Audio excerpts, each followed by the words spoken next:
koga ćete navijati na ovogodišnjem svjetskom nogometnom prvenstvu? Pa ja se neću neradovati ako vi mislite tako o uspjesima Bosne i Hercegovine i meni je drago da ste i mladi ljudi prije svega su igrali srcem, što je za mene ostalo veliki utisak.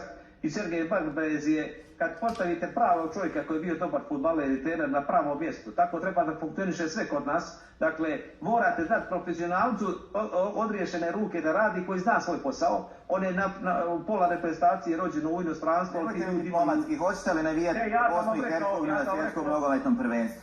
Ja sam rekao da ja navijam za Srbiju, za Crvenu zvijezdu. Srbije nema i nikad se nisam radovao neuspjesima Bosne i Hercegovine. I bilo mi je drago kad su... A onda negdje logika, ako vidite, radite, plaćate porez, a i kažete da vas oduševljava njihova igra, da ih onda podržavate.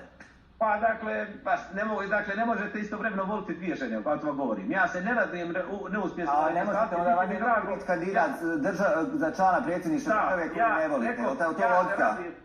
Rekao sam da se radi o uspjesima Bosne i Hercegovine, ali ne možete od mene tražiti da srčano navijam za Bosnu i Hercegovinu kao što mogu navijati za Srbiju, da se plasirala i druga stvar. Ako vam je Srbija važnija i bitnija, onda idete u Srbiju i tamo se kandidirate za poziciju predsjednika, a ne ovdje. Onda koga ćete boriti kao član predsjednika? Gospodine Komšiću, to što radite je vrlo trsko i bezobrazno. Koji ovdje živi 300 godina. Jeste, ja ovdje živim 300 godina, nije ovo vaša zemlja. Nije ovo zemlja bilo koga drugog. Ovo je zemlja...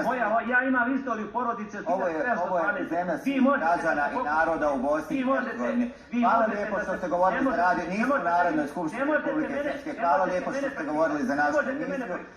Gledatelji naš gost bio je gospodin Nebojša Vukanović, predsjednik stranke, odnosno Liste za pravdu i red.